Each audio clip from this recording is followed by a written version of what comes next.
नमस्कार, मैं नीता अनामिका शब्दाक्षर के इस केंद्रीय मंच पर आप सभी का हार्दिक स्वागत और अभिनंदन करती हूँ। बची रहे मानवता जग में सदा करे प्रयत्न, साहित्यिक सेवा में रत है शब्दाक्षर के रत्न। मैं शब्दाक्षर के राष्ट्रीय अध्यक्ष और संस्थापक आदरणीय रवि प्रताप सिंह जी का भी हार्दिक आभार प्रकट करती हूँ, जिनके अथक समर्पण और प्रयास से साहित्य को एक नया मोड़ मिल रहा है, साहित्य की सेवा हो रही है। मैं बहुत बहुत आभार प्रकट करती हूँ शब्दाक्षर के राष्ट्रीय अध्यक्ष आदरणीय रवि प्रताप सिंह जी का। 9वां विश्व हिंदी सम्मेलन जो 22 सितंबर से 24 सितंबर 2012 तक दक्षिण अफ्रीका के शहर जोहान्सबर्ग में आयोजित हुआ था। वहां दूसरे दिन किसी एक सत्र की समाप्ति पर सभाघर के बाहर एक सज्जन कुछ पर्चे बांट रहे थे। साथ ही वे कुछ लोगों के साथ हिंदी क्षेत्र की बोलियों को संविधान में 8वीं अनुसूची में शामिल किए जाने पर भी चर्चा कर रहे थे।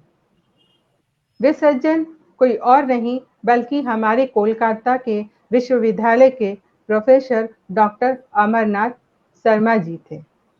वर्ष 2016 में जब हमारी राजभाषा हिंदी टूटने के कगार पर थी, तब डॉक्टर अमरनाथ ने हिंदी बचाओ मंच के माध्यम से राष्ट्रीय स्तर पर आंदोलन चलाकर दिल्ली, कोलकाता जैसे शहरों में धरना और प्रदर्शन करके भारत के प्रधानमंत्री, राष्ट्रपति, गृह मंत्री तथा दर्जनों पक्ष विपक्ष के नेताओं और मंत्रियों को पत्र लिखकर, देश भर में यात्राएं कर, दर्जनों लेख लिखकर, जन जागरण अभियान चलाकर, सभी बड़े शहरों में प्रेस कॉन्फ्रेंस करके अंततः हिंदी को विखंडित होने से बचा दिया।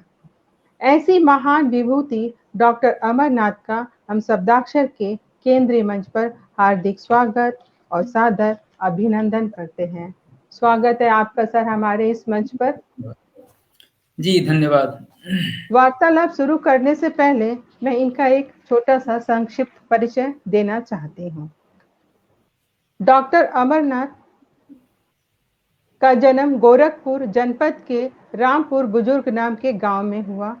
उन्होंने गोरखपुर विश्वविद्यालय से एमए पीएचडी की। कलकत्ता के विश्वविद्यालय के हिंदी विभाग में लगभग 23 वर्षों तक निरंतर अध्यापन, शोध, निर्देशन तथा प्रशासनिक दायित्वों को निभाते हुए सन 2017 में उन्होंने प्रोफेसर एवं अध्यक्ष के पद से अवकाश ग्रहण किया। अब डॉक्टर अमरनाथ स्वतंत्र रूप से लेखन और सामाजिक कार्यों में संलग्न हैं।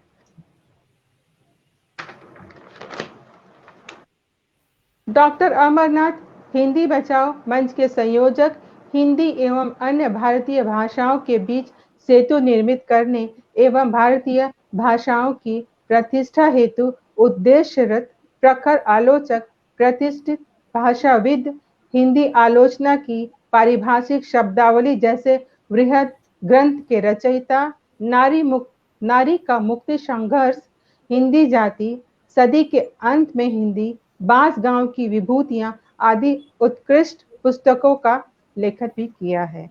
स्वागत है आपका हमारे इस मंच पर बहुत बहुत डॉक्टर अमरनाथ।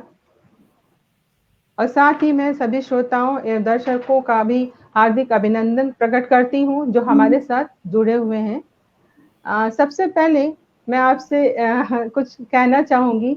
आपकी साहित्यिक यात्रा कविता से शुरू हुई थी जी। आपके साहित्यिक प्रेरणा के स्रोत कौन कौन रह चुके हैं?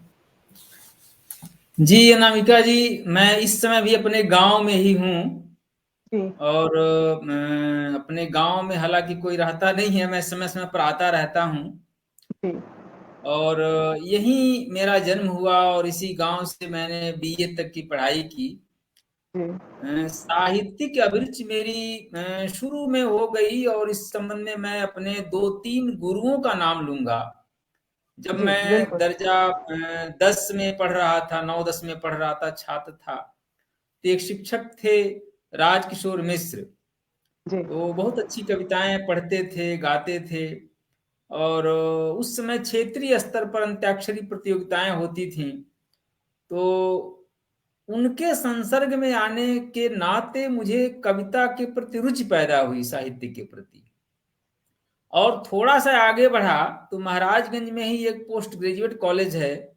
मैं प्रोफेसर शिवलाल सक्सेना के प्रति आभार व्यक्त करता हूं। अगर उन्होंने इस क्षेत्र में शिक्षा की ज्योति न जलाई होती, उन्हीं के द्वारा स्थापित शिक्षण संस्थाएं यहाँ हैं।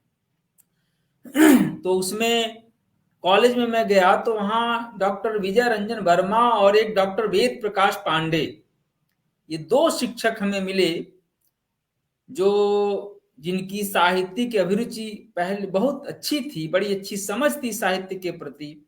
और इन लोगों के संसर्ग के कारण ही इन लोगों का स्नेह मुझे मिला, और उसके नाते साहित्य के प्रति भी मेरी रुचि पैदा हुई। और ये सही है कि मैं कविताएं पहले करता था लंबे समय तक, हालांकि कोई संग्रह मेरा प्रकाशित नहीं है। कविताएं जगह जगह प्रकाशित हैं, लेकिन उन्हें इकट्ठा नहीं कर पाया। और बाद में जाकर के जब अध्यापन करने लगा, तो अध्यापन के दौर में आलोचक का एक काम रचना की व्याख्या करना भी होता है, वो भी एक काम है। तो व्याख्या करते करते कविता रचने के प्रति लगाव कम होता गया, और कविता की व्याख्या, साहित्य की व्याख्या जरूरी हो गई, क्योंकि पढ़ाने के लिए उसकी जरूरत थी। और इस तरह से इतना दबाव में आ गया आलोचना के प्रति, व्याख्या के प्रति, कि कविता पीछे छूट गई। अब कविताएं मैं नहीं लिखता, बहुत कम लिखता हूँ। कोरोना के दौर में एक आध कविताएं फिर लिखी थी, लेकिन अब आलोचना ही मेरा मुख्य क्षेत्र हो गया। जी। साहित्य की लेखनी में किन किन विधाओं में आपकी रुचि रही है? आप तो बहुत कुछ लिखते हैं। नहीं, बहुत कुछ तो नहीं, वही कविताएं मैं लिखता था और बाद में आलोचना के क्षेत्र में आ गया। बस दो ही क्षेत्र हैं, आलोचना का क्षेत्र और उसमें भाषा पर खास तौर पर काम करना हमारी मजबूरी हो गई। उन परिस्थितियों का जिक्र अब कहेंगी तो मैं करूंगा, क्योंकि भाषा के क्षेत्र में मैंने काम किया और आलोचना मेरा मुख्य क्षेत्र हो गया। बाकी मैं कथाकार और दूसरे क्षेत्रों में मैंने काम नहीं किया है। जी मैं दर्शकों का स्वागत करना चाहती हूँ। जय कुमार रुस्वा जी, बहुत बहुत आभार आपका जुड़ने के लिए, सादर प्रणाम। कार्तिक बासफोर जी, आपका बहुत बहुत आभार जुड़ने के लिए। डॉक्टर कुमारी रश्मि प्रियदर्शनी जी, बहुत शुक्रिया जुड़ने के लिए। वंदना चौधरी जी, अनूप जी, फिर हमारे साथ जुड़ी हैं एस के मिश्रा जी, बहुत बहुत शुक्रिया और आभार आप सभी का जुड़ने के लिए और हमारी और डॉक्टर अमरनाथ के बीच की वार्तालाप सुनने के लिए। आपने कई संस्थानों का गठन और संचालन भी किया है, जिनमें चेतना संस्कृति मंच, अपनी भाषा, ग्राम स्वराज पुस्तकालय, हिंदी बचाओ अभियान मंच प्रमुख है। राजभाषा हिंदी के सम्मान में आपका योगदान अप्रतिम और अतुलनीय है। हिंदी एवं अन्य भारतीय भाषाओं के बीच सेतु एवं भारतीय भाषाओं की प्रतिष्ठा के उद्देश्य आपका यह कार्य हिंदी साहित्य के इतिहास में हमेशा ही अमर रहेगा। कैसा अनुभव रहा आपका इस सफर में? इतने सारे आपने संस्थानों का संगठन और संचालन किया है।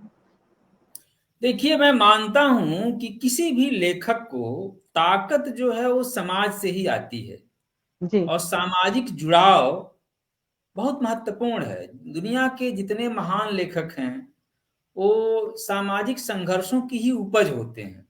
जी। तो हम जो कुछ भी लिखते हैं वो समाज के लिए लिखते हैं, और समाज का मतलब समाज का जो दलित वर्ग है, पिछड़ा वर्ग है, शोषित वर्ग है, खास तौर पर उसको ध्यान में रख करके। तो आपने चेतना सांस्कृतिक मंच का जिक्र किया। जब मैं कलकत्ता आने के पहले मैं national post graduate college Barhalganj Gorakhpur में अध्यापक था। तो उस संस्था का गठन हमने बड़हलगंज में किया था, उस कॉलेज में किया था। उसकी तरफ से एक पुस्तकालय भी था, जो है संचालित कर रहा था, और चेतना सांस्कृतिक मंच के माध्यम से सामाजिक कार्य, बहुत सारे नाटक वगैरह भी किए थे, गोष्ठियां करते थे, ये सब चीजें करता रहता था उस क्षेत्र में। जाहिर है कि उससे हमें ताकत मिलती रही। जब मैं कलकत्ता गया बड़हलगंज छोड़कर, तो वहां मैंने महसूस किया, ये मेरी अपना अनुभव था कि वहां हिंदी समाज बड़ी संख्या में रहता है, लेकिन हिंदी भाषियों द्वारा बड़े से बड़े जो आयोजन होते हैं वो बंगला की अखबारों में, बंगला के मीडिया में वो खबर ही नहीं बनते थे। मुझे लगता था कि हिंदी समाज अलग थलग है, बंगला समाज अलग थलग है, जबकि दोनों में जुड़ना बहुत जरूरी था, दोनों में मेल मिलाप होना चाहिए, मैंने महसूस किया। तो मेरा उद्देश्य अपनी भाषा संस्था का जो गठन 1997 में हुआ था, 2000 में संस्था रजिस्टर्ड हो गई, लेकिन 97 में उसका गठन हुआ था और उसका उद्देश्य यही था कि हिंदी और बंगला के बीच में, साहित्य और भाषा के बीच में मेल मिलाप करना।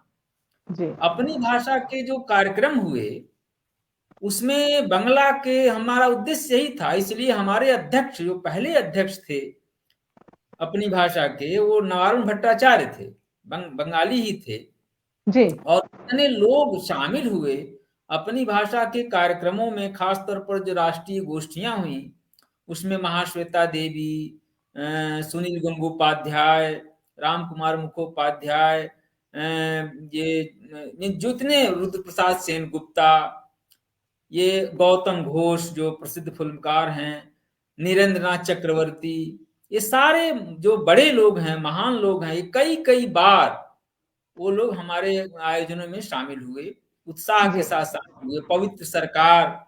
तो इस तरह से हमने कोशिश की कि हिंदी और बंगला के बीच में एक सेतु निर्मित करने का काम किया, यही हमारा उद्देश्य था अपनी भाषा का।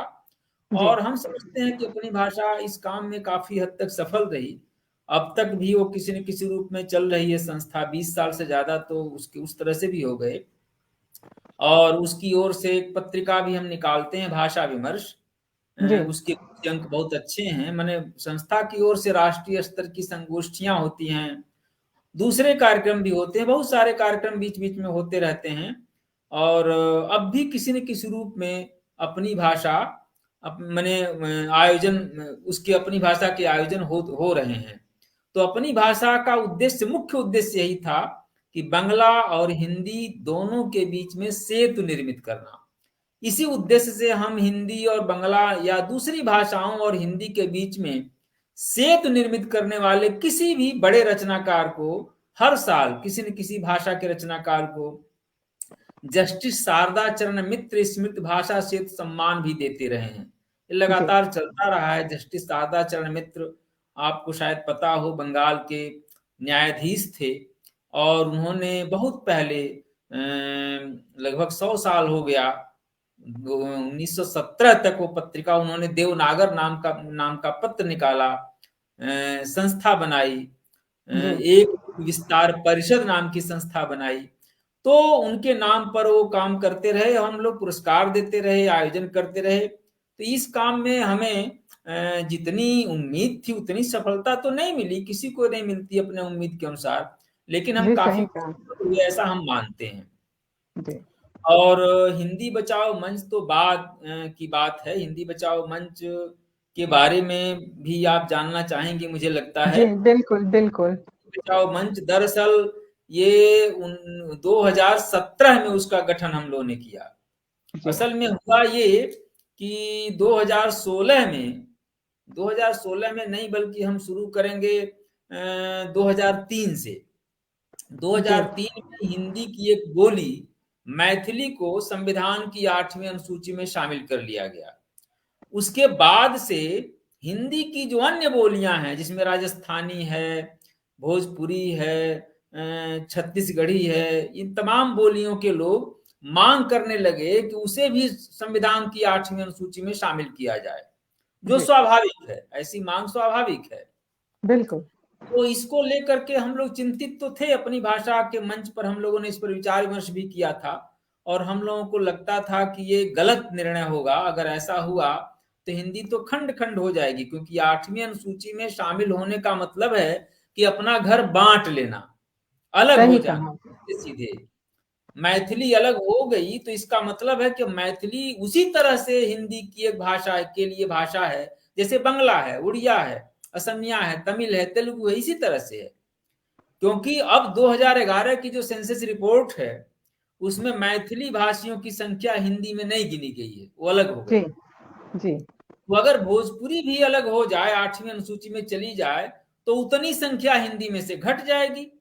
5 करोड़ के लोग भोजपुरी भाषी हैं, वो 5 करोड़ संख्या घट जाएगी। अगर राजस्थानी चली जाए तो राजस्थानी की संख्या भी हिंदी में से घट जाएगी। यानी जब तक ये बोलियां हिंदी का अंग हैं, तब तक जनगणना में, जब भी जनगणना होगी, ये लोग लिखवाएंगे अपने लिए मातृभाषा भोजपुरी या राजस्थानी या अवधी, लेकिन गिनी जाएगी ये हिंदी में, क्योंकि हिंदी के अंग हैं। जिस दिन ये अलग हो गए, 8वीं अनुसूची में शामिल हो गए, उस दिन यह संख्या हिंदी में से घट जाएगी। तो हमने महसूस किया कि अगर यह मांग होती रही तो हिंदी का मतलब क्या है? हिंदी का मतलब ही है, हिंदी माने तुलसीदास जो अवधी के हैं, हिंदी माने कबीरदास जो भोजपुरी के हैं, हिंदी माने चंदवरदाई, मीराबाई जो राजस्थानी के हैं। तो अगर ये सब के सब अलग हो गए तो हिंदी तो खत्म हो जाएगी, केवल खड़ी बोली यानी मेरठ और दिल्ली के आसपास की भाषा को कहेंगे और साहित्य सिमट जाएगा।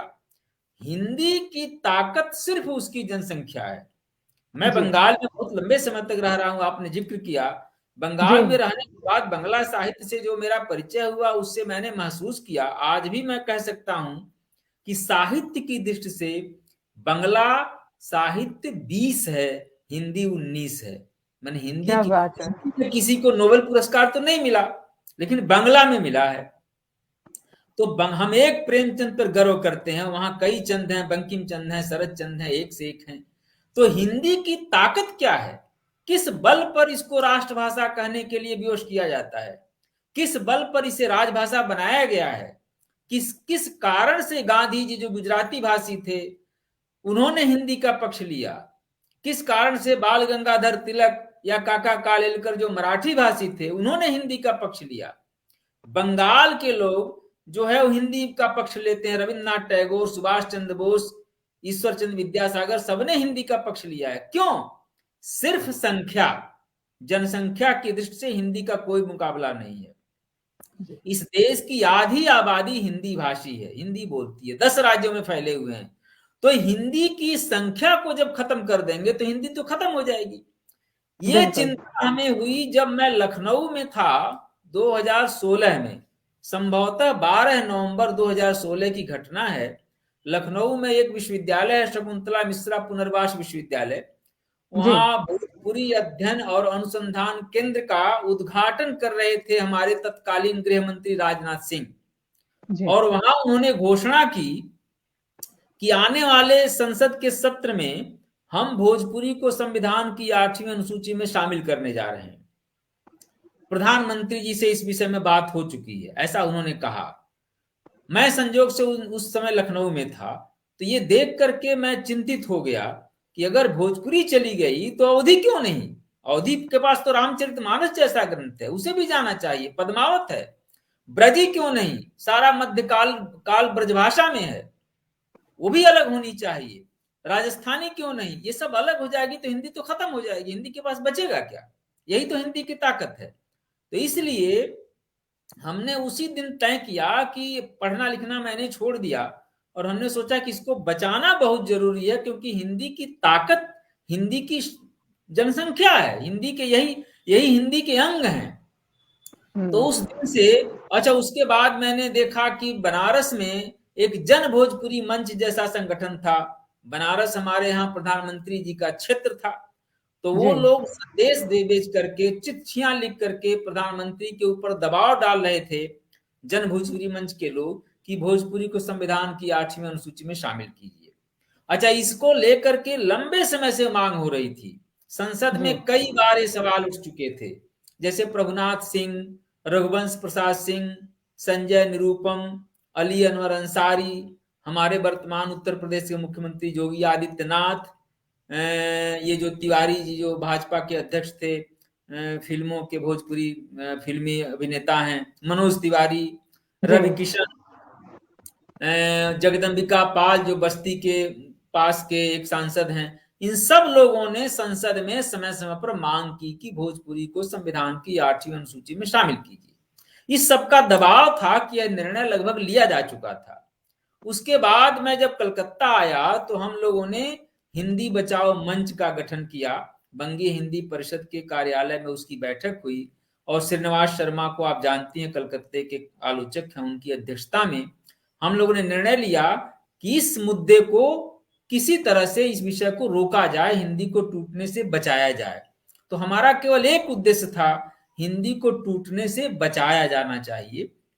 और उसके बाद हम लोगों ने इसका वेबसाइट बनाया, फिर घूम घूम करके देश भर में जगह जगह व्याख्यान दिए, प्रेस कॉन्फ्रेंस किए, दिल्ली के जंतर मंतर पर धरना दिया, जिसमें देश के प्रतिष्ठित लोग जैसे वेद प्रताप वैदिक, चित्रा मुदगल, करुणा शंकर उपाध्याय बंबई के, दिल्ली विश्वविद्यालय, जवाहरलाल नेहरू विश्वविद्यालय के तमाम शिक्षक और छात्र, और राकेश पांडे प्रवासी संसार के संपादक, राहुल देव ने बहुत साथ दिया जो प्रसिद्ध पत्रकार हैं। ये सब लोग आए, शामिल हुए, लोगों ने हिस्सा लिया। हमने श्याम रुद्र पाठक, तो ये सब लोगों ने वहां धरना दिया दिन भर। कलकत्ता विश्वविद्यालय के सामने कॉलेज स्क्वायर में भी हमने धरना प्रदर्शन किया और इस विषय पर पुस्तकें भी आई, लेख लिखे। तो इस तमाम सारा काम करके घूम घूम करके 110 देश के प्रतिष्ठित साहित्यकारों के हस्ताक्षर से हमने प्रधानमंत्री को पत्र लिखा। हम गृह मंत्री से मिले, गृह मंत्री उस समय राजनाथ सिंह ने आधे घंटे तक हम लोगों की बातें सुनी, जिसमें ये सारे के सारे लोग, अधिकांश लोग थे, और उनकी समझ में आ गई कि यह मामला ठीक नहीं है, अगर शामिल हो गए तो अच्छा नहीं होगा। उन्होंने आश्वासन दिया कि नहीं, इसको कोशिश करेंगे हम कि ऐसा ना हो, बंटे ना हिंदी। हम केसरी नारायण त्रिपाठी, उस समय केसरी नाथ त्रिपाठी बंगाल के राज्यपाल थे, उनसे भी हम लोग मिले, जाकर के एक प्रतिनिधिमंडल मिला, उनको भी ज्ञापन दिया। उनका प्रभाव पड़ा कि दिल्ली में जो शशांक शेखर उस समय जो सेक्रेटरी थे, उनसे भी मिले हम लोग। तो इस तरह से बहुत 1 साल तक यही सब मैं करता रहा लोगों के साथ, और उसका असर मुझे लगता है कि ऐसा हुआ कि निश्चित तौर पर मुझे ऐसा लगता है कि जिस तरह से दबाव बना था उस समय, वो प्रभाव, उसका असर था कि वो प्रभाव कम हुआ है। तो इसका एक इतिहास रहा है, और उसको लेकर के एक पुस्तक भी आई, हिंदी बचाओ मंच का 1 साल, जिसे शची मिश्रा ने संपादित किया है, पुणे की है। वो किताब मेरे पास है, संजोग से ये किताब है, हिंदी बचाओ मंच का 1 साल। ये लगभग 600 पेज की किताब है, जिसमें इस संस्था हिंदी बचाओ मंच की जो गतिविधियां हैं उसका लेखा जोखा है, और उसमें बताया गया है कि यह मुद्दा कितना जरूरी है। तो इस तरह से इसका एक इतिहास रहा है। अब वो मुद्दा लगभग दबाव कम हो गया है, इसलिए हम फिर अपने लिखने पढ़ने वाले काम पर आ गए हैं, उस पर कम समय देते हैं, लेकिन ये उस दौर का हिस्सा रहा है जो मेरी निगाह में बहुत जरूरी था, और उसमें एक हद तक हम लोग सफल हुए। जी, अपनी भाषा के बारे में आप क्या कहना चाहेंगे? अपनी भाषा का जिक्र मैंने किया कि 1997 में उस संस्था का गठन हुआ था, और हमारा उद्देश्य वही था कि हिंदी और बांग्ला के बीच में सेतु निर्मित करना, और उसके बारे में मैंने जिक्र किया है कि वही हमारा उद्देश्य था।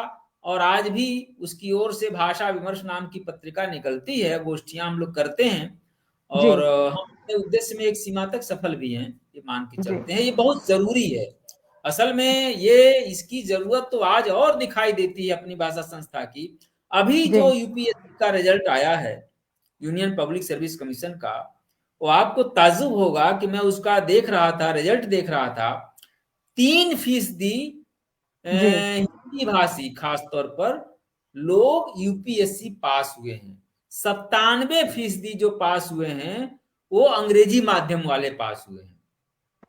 माने यूपीएससी की परीक्षाएं पास करने वाले 97% लोग अंग्रेजी माध्यम के हैं, और केवल 3% हिंदी माध्यम, जिसमें सभी भारतीय भाषाएं के माध्यम हैं, वो पास हुए हैं। अब आप कल्पना कर लीजिए कि यह आजाद देश है कि हम गुलाम हैं। हमारे देश में शासन करना है, कोई आईएएस अगर डीएम बनता है, कुछ बनता है, तो किस देश में शासन करना है? क्या इंग्लैंड में शासन करना है कि अमेरिका में शासन करना? उसको अंग्रेजी इतनी ज्यादा क्यों आनी चाहिए? भारतीय भाषा क्यों नहीं आनी चाहिए उसे? अगर भारत में शासन करना है, उसके लिए आप जो है अधिकारी बनते हैं, तो उनको हिंदी आना पहली शर्त है। उस पर अंग्रेजी में इतना जोर क्यों? यूपीएससी ही नहीं, दो तरह से सरकारी नौकरियां मिलती हैं। एक यूनियन पब्लिक सर्विस कमीशन के थ्रू, जो केंद्रीय स्तर पर होता है, और राज्यों के स्तर पर भी पब्लिक सर्विस कमीशन होते हैं। जैसे Uttar Pradesh public service commission है, जो अधिकारी चुनते हैं। इनमें ऐसी व्यवस्था बना दी गई है कि अंग्रेजी माध्यम वाले ही बच्चे पास हो रहे हैं, क्योंकि इंटरव्यू जो होता है उसमें भी अंग्रेजी वाले ही प्राय ज्यादा जाते हैं। वो हिंदी या भारतीय भाषाओं वालों को हे दृष्टि से देखते हैं, नंबर अमूमन कम कर देते हैं। परीक्षक जो होते हैं वो भी उसी मानसिकता के होते हैं।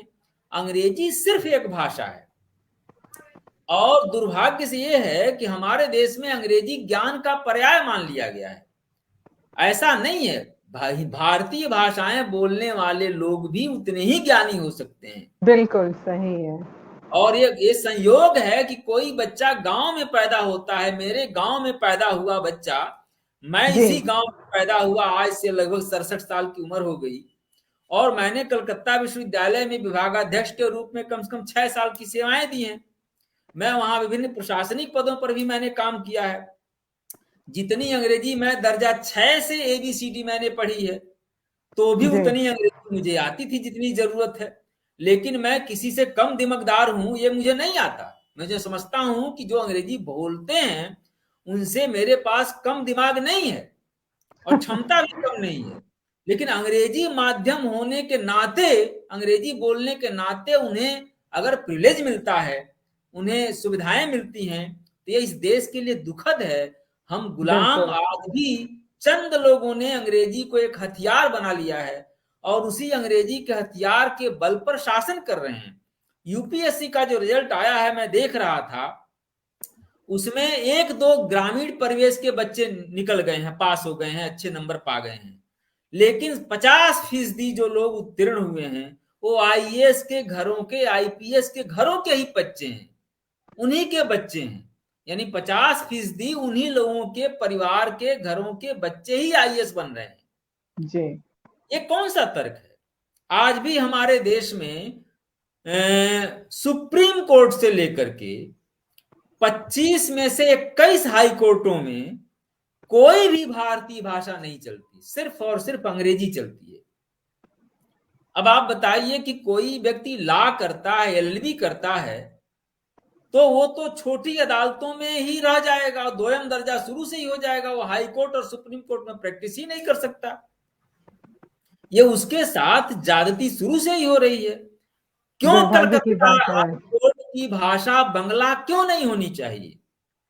या ऐसा मुल्क है जहां मुवक्किल बेचारा जो अपने बारे में वकील और जज बात कर रहे हैं तो उसको समझ ही नहीं चलता कि क्या बातचीत कर रहे हैं।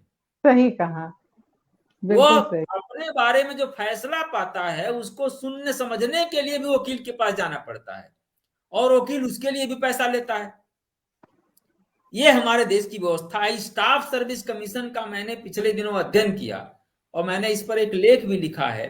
स्टाफ सिलेक्शन कमीशन, कर्मचारी चयन आयोग, देश भर में कर्मचारियों का चयन, सरकारी कर्मचारियों का चयन होता है। उसमें ऐसी व्यवस्था बना दी गई है कि आप इस देश की कोई भी भाषा न जानते हो, हिंदी बिल्कुल न जानिए, सिर्फ और सिर्फ अंग्रेजी जानिए, तो आप स्टाफ सिलेक्शन कमीशन की परीक्षा पास कर सकते हैं। और इस देश की सारी भाषाएं जानिए, हिंदी जानिए, आप पास नहीं हो सकते। यह व्यवस्था बना दी गई है। तो ऐसे समय अपनी भाषा जैसी संस्था की इतनी ज्यादा जरूरत है कि मैं कह नहीं सकता। मेरी अपनी कमजोरी है कि मैं अब उस पर ज्यादा जोर नहीं दे पा रहा हूं। मैं अपनी भाषा संस्था से एक सदस्य के रूप में जुड़ा हुआ हूं, मैं उसमें समय नहीं दे पा रहा हूं क्योंकि मुझे गांव में काम करना है और यहाँ जो ट्रस्ट मैंने बनाया है उसमें मुझे काम करना है, समय नहीं हो पा रहा है। लेकिन अपनी भाषा जैसी संस्था की बहुत जरूरत है, क्योंकि व्यवस्था ने ऐसी परिस्थितियां पैदा कर दी हैं कि गांव के लोग ये मांग कर रहे हैं कि अंग्रेजी माध्यम में उनके बच्चे पढ़ें। बिल्कुल। और पढ़ाई के लिए वो ट्यूशन कराते हैं, क्या क्या कराते हैं, अपनी कमाई का बड़ा हिस्सा वो बच्चों की पढ़ाई में खर्च करते हैं, अंग्रेजी माध्यम के नाम पर खर्च करते हैं। हाँ, और ये भ्रम पाले हुए हैं कि हमारा बच्चा कंपटीशन में पास हो जाएगा, आईएएस बन जाएगा, क्या हो जाएगा। अरे भाई, कलकत्ता के जो इंग्लिश मीडियम के बड़े बड़े स्कूल हैं, जहां सारा माहौल उनके घरों का भी इंग्लिश मीडियम वाला है, वहां आप अंग्रेजी माध्यम से अपने बच्चे को एबीसीडी रटा करके कैसे कंपटीशन में पास हो सकते हैं। अगर गांव में छिपी हुई प्रतिभाएं हैं, उनको मुख्य धारा में लाना है, अगर सचमुच इस देश का विकास करना है, तो हम हमारे देश की शिक्षा को उनकी अपनी भाषा में दी जानी चाहिए। सही। हम दुनिया में जितने विकसित देश हैं, यानी समृद्ध देश हैं, उसमें एक संक्रांत सानू की किताब है और 2-3 लोगों ने मिलकर तैयार किया है, उसकी रिपोर्ट मेरे पास वो किताब है नहीं, मैं दिखा देता। दुनिया के 20 देशों की उन्होंने सूची दी है जो सबसे उन्नत देश हैं, सबसे समृद्ध देश हैं जीडीपी के हिसाब से। उसमें सारे के सारे देश ऐसे देश हैं जो जिनके यहाँ पढ़ाई की भी भाषा वही है जो शासन की भाषा है, यानी शिक्षा की भाषा और शासन की भाषा भी जनता की ही भाषा है। बिल्कुल। जैसे अमेरिका है, इंग्लैंड है, वहां इंग्लिश मीडियम से पढ़ाई भी होती है, इंग्लिश में शासन भी होता है। जैसे जर्मनी है, जर्मन में उनकी शिक्षा है और जर्मन में शासन भी होता है। फ्रांस है, फ्रेंच में शिक्षा दी जाती है, फ्रेंच में शासन होता है। यहां तक कि एक छोटा सा देश जो है इजराइल है, जिसकी आबादी हमको लगता है शायद 80 लाख है, यानी कलकत्ता की आबादी भी कल्पना कीजिए 125 करोड़ है। कलकत्ता की आबादी से भी कम आबादी वाला इजराइल है। और हमारे प्रधानमंत्री जी गए थे इजराइल पर, लट्टू होकर के आए थे, इतने खुश थे। उनके पास अपनी भाषा नहीं थी, उन्होंने अपनी हिब्रू भाषा को डेवलप किया और उनकी हिब्रू भाषा के माध्यम से शासन करते हैं और शिक्षा भी देते हैं। चीन जैसा देश जो इस समय छाया हुआ है चारों तरफ, हम लाख मना करें लेकिन माल कहने के लिए चीनी माल का बहिष्कार करते हैं, लेकिन कर कुछ नहीं पाते हैं, चीनी माल छाया हुआ रहता है। लेकिन चीन की जो भाषा है वो चीनी भाषा है, उसकी स्क्रिप्ट शायद दुनिया की सबसे कठिन लिपियों में से है। लेकिन चीन अपनी भाषा में, चीनी भाषा में पढ़ करके जापान जैसा देश जिसकी कुल आबादी 12 करोड़ नहीं, हाँ 12 करोड़ है, जापान की आबादी 12 करोड़ है। मैं जहां यूपी में रहता हूं, यूपी की आबादी 24 करोड़ है, कल्पना कीजिए। जापान से ठीक दुगनी आबादी वाला मेरा प्रदेश केवल है। और हमारे प्रधानमंत्री जी जो बुलेट ट्रेन ला रहे हैं वो जापान की टेक्नोलॉजी है। यहाँ पुर्जे जो खराब होंगे वो भी जापान से आएगा। जापान अंग्रेजी माध्यम से नहीं पढ़ता है, जापानी माध्यम से पढ़ता है। कोई भी देश दूसरे की भाषा में नहीं पढ़ सकता, यानी पढ़ करके वो मूल मौलिक चिंतन नहीं कर सकता। हम हमारे देश को जब ये लोग कहते हैं कि ये विश्व गुरु बनेगा, जब विश्व गुरु था भारत तब दूसरे की भाषा में नहीं पढ़ता था। हमारा देश विश्व गुरु था, लेकिन तब किस भाषा में पढ़ता था? संस्कृत में पढ़ता था, जो हमारे देश की भाषा थी। हमारे यहाँ जितने आर्यभट्ट हुए, चाणक्य हुए, जितने लोग हुए, नालंदा और तक्षशिला जैसे विश्वविद्यालय थे जहां विदेशी भाषा में पढ़ाई नहीं होती थी। हमने ताजमहल तब बना लिया जब अंग्रेज नहीं आए थे, और आज भी दुनिया के आश्चर्यजनक चीजों में है। तो दूसरे की भाषा में आदमी चाहे जितनी भाषा सीख ले, लेकिन सोचता है अपनी भाषा में। हमारे बच्चे क्या करते हैं? दूसरे की भाषा में पढ़ते हैं, फिर उसे सोचने के लिए अपनी भाषा में ट्रांसलेट करते हैं, और फिर लिखने के लिए दूसरे की भाषा में ट्रांसलेट करना पड़ता है। आधा जीवन बेचारे बच्चों का दूसरे की भाषा सीखने में आ जाता है। तो मौलिक चिंतन कैसे करेंगे? वो हमेशा नकल ही करते रह जाएंगे, नकलची ही बने रहेंगे। जब तक हम यह बदलेंगे नहीं, तब तक मातृभाषाओं में शिक्षा जब तक नहीं दी जाएगी, तब तक हमारे देश में नकलची ही पैदा होते रहेंगे। इसीलिए आज बहुत जरूरी है कि मातृभाषाओं का विकास करना, उसमें शिक्षा देना बहुत जरूरी है। यह बहुत लंबी लड़ाई है, आजादी की दूसरी लड़ाई की तरह लड़ाई है। लेकिन जाहिर है कि हमारे जैसे एक आध अध्यापक, केवल आपने आमंत्रित किया तो हमने कुछ बोल दिया, इसके अलावा हमारी आवाज कौन सुनता है? लेकिन ऐसी बात नहीं मुझे है, लगता आपकी है आवाजें पहुंच रही है सभी तक। तो ये अगर इस देश को विकसित करना है, अगर आगे बिल्कुल ले जाना है, तो मौलिक चिंतन जरूरी है, रिसर्च जरूरी है। और रिसर्च, मौलिक चिंतन अपनी देश की भाषा में, अपनी भाषा में ही संभव है, कोई भी भाषा हो। मैं हिंदी की जी, बात नहीं कर रहा हूं, बंगला सही में, कहा आपने। हाँ बंगाल में, बंगला में बच्चों को, तभी गांव में जो प्रतिभाएं हैं वो मुख्य धारा में तभी आ पाएंगी जब आप बंगला में सिखाएंगे, बंगला में पढ़ाएंगे, बंगला में काम करेंगे। सारी शिक्षा व्यवस्था फ्री होनी चाहिए, मुफ्त होनी चाहिए और उनकी भाषा में होनी चाहिए, तभी वास्तव बिल्कुल में विकास हो पाएगा। लेकिन शिक्षा को अब व्यापार बना दिया गया है और थोड़े से व्यापारियों के हाथ में दे दिया गया है। वो पैसा कमाने के लिए अंग्रेजी का इस्तेमाल नहीं करेंगे, अंग्रेजी माध्यम नहीं लाएंगे, तो कोई बच्चा भर्ती ही वहां नहीं होगा, तो उनको तो बाहर कमाना है। जाने की, तो विदेशों में शिक्षा, जाने की होड़ की मानसिकता ऐसा करवा रही है लोगों से भी। यूरोप में जाते हैं जो लोग, आप सोच लीजिए कि जब यूरोप में हमारे यहाँ के बच्चे पढ़ने जाते हैं तो उनको जी टॉफल देना पड़ता है, एक परीक्षा पास करनी पड़ती है अंग्रेजी की, test of English as foreign language. अब वो जी परीक्षा पास करेंगे, या IELTS, ये परीक्षाएं पास करते हैं, उनको मिनिमम जानकारी अंग्रेजी की होनी चाहिए, तब वहां एडमिशन होगा। और वो जब हमारे यहाँ आते हैं तो हमारे यहाँ तो खुला हुआ है, सारा माहौल अंग्रेजी का है। ये सही गुलाम कहा। तो क्या है, कहने के लिए ही हम आजाद हैं। जब तक बिल्कुल भाषा की गुलामी बनी रहेगी, तब तक ये गुलामी प्रकारांतर से बनी रहेगी। चंद लोग, 2011 की जो सेंसस रिपोर्ट है, अभी जो आई है, प्रकाशित हुई है, उसमें हमारे देश में अंग्रेजी भाषियों की संख्या कुल 0.02% है। आप कल्पना कीजिए, बाकी 99.8% लोग भारतीय भाषाएं बोलते हैं। अब 0.02% लोग ही इस देश में शासन कर रहे हैं अंग्रेजी के बल पर।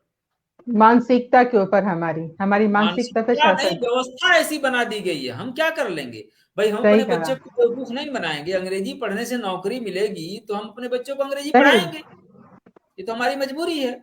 हमें बिल्कुल हमें सही कहा। ऐसी परिस्थितियां पैदा कर दी गई हैं कि हम अपने बच्चों को अंग्रेजी पढ़ाने के लिए विवश मजबूर हैं, हो रहे हैं, मजबूर विवश हो हो। रहे हैं। तो इसलिए ऐसे समय अपनी भाषा जैसी संस्था की बहुत जरूरत है, मैं महसूस करता हूं। और मुझे खेद है कि मैं उसके लिए ज्यादा समय नहीं दे पा रहा हूं। जी।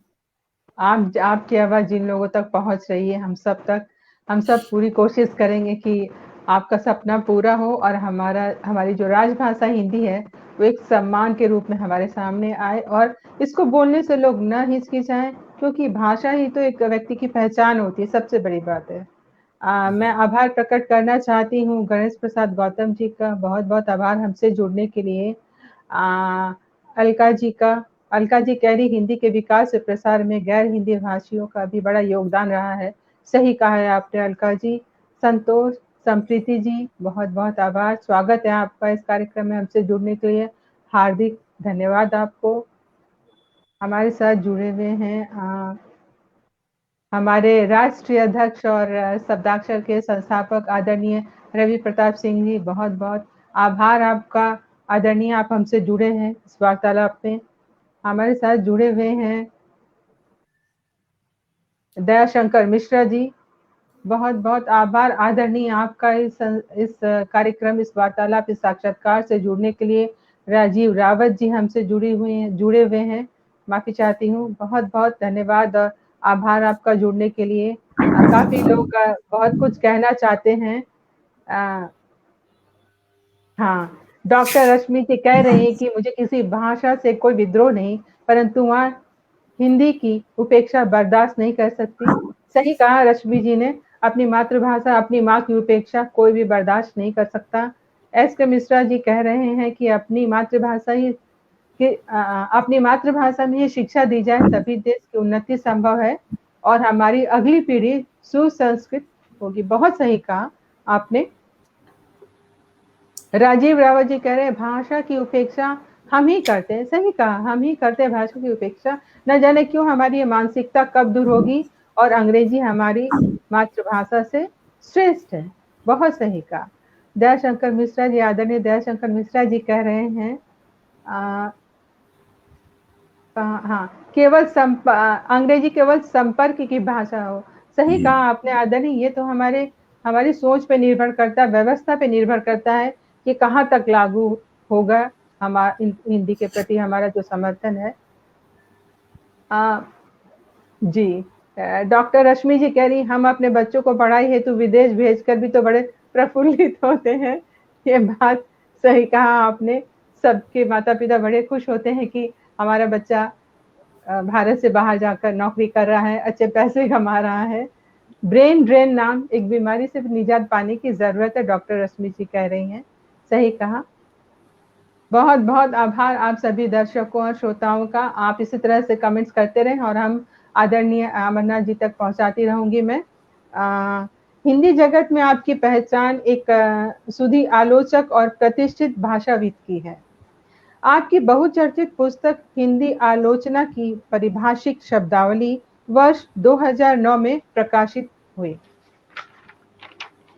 उच्च शिक्षा से जुड़े विद्यार्थियों से लेकर विश्वविद्यालयों शिक्षकों तक में यह अत्यंत ही लोकप्रिय है। इस पुस्तक की प्रतिक्रिया में किसी ने इसे साहित्यिक अवधारणाओं का प्रामाणिक दस्तावेज कहा है, तो किसी ने व्यवस्थित जानकारी का विश्वकोश। इस ग्रंथ में हिंदी आलोचना जगत में प्रचलित 212 अवधारणाओं का प्रामाणिक विश्लेषण है। हम आपसे इस पुस्तक के विषय में जानना चाहेंगे। जी, असल में मैं कलकत्ता विश्वविद्यालय में आया तो संयोग से मुझे काव्य शास्त्र और हिंदी आलोचना पढ़ाने का काम सौंपा उस समय के हमारे अग्रजों ने।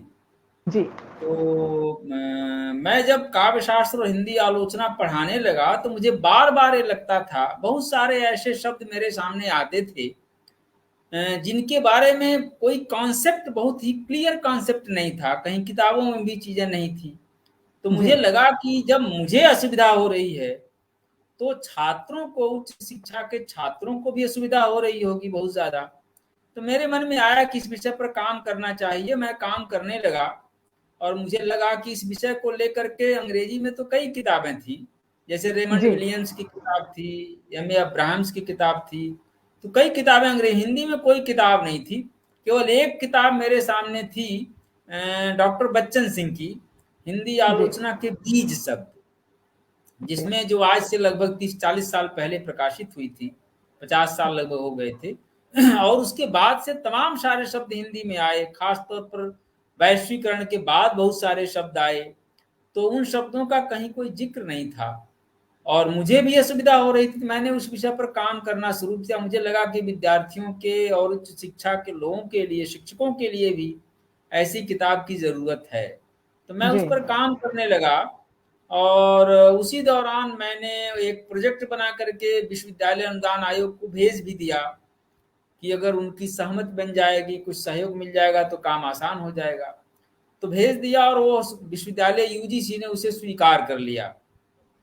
उससे ये हुआ कि एक निश्चित समय सीमा के भीतर मुझे वो प्रोजेक्ट जमा करना था। 3 साल का समय दिया। हमने पहले भी कुछ काम किया था, काम मैं कर रहा था और वो प्रोजेक्ट न मिलता तो भी मैं उस काम को पूरा करता, लेकिन तब शायद ज्यादा समय लगता, क्योंकि जब एक दबाव में काम होता है तो थोड़ा जल्दी हो जाता है। जी, तो उस दौरान मैंने वो काम पूरा किया और मुझे खुशी है कि उसे जितनी मुझे उम्मीद थी उससे ज्यादा उसका स्वागत हुआ है। यानी उसके लगभग पेपर बैक और हार्ड बाउंड दोनों संस्करण, 6 संस्करण हो चुके हैं। तो हमको लगता है कि लाखों लोगों तक वो किताब पहुंच चुकी है और संजोग से अच्छे प्रकाशक हैं, राजकमल प्रकाशन से छपी, तो उसका भी एक असर रहा होगा, क्योंकि सहज ढंग से वो किताब जगह जगह पहुंच गई और आज भी उसकी बहुत डिमांड है। मैं जगह जगह देखता हूँ, उसकी चर्चा होती है और इंटरनेट पर भी जो है वो किताब पर मैंने अवेलेबल है पूरी किताब। कोई भी कहीं भी गूगल पर सर्च करके किताब, पूरी किताब उपलब्ध है गूगल पर भी। तो इससे खुशी होती है कि उसकी जरूरत जो मैं महसूस कर रहा था, लोगों ने भी महसूस की उस किताब की और उसकी प्रशंसा होती है। मुझे खुशी है। बाद में मैंने थोड़ा संशोधन भी किया है और मुझे लगता है कि उसमें अभी और कुछ जरूरत है।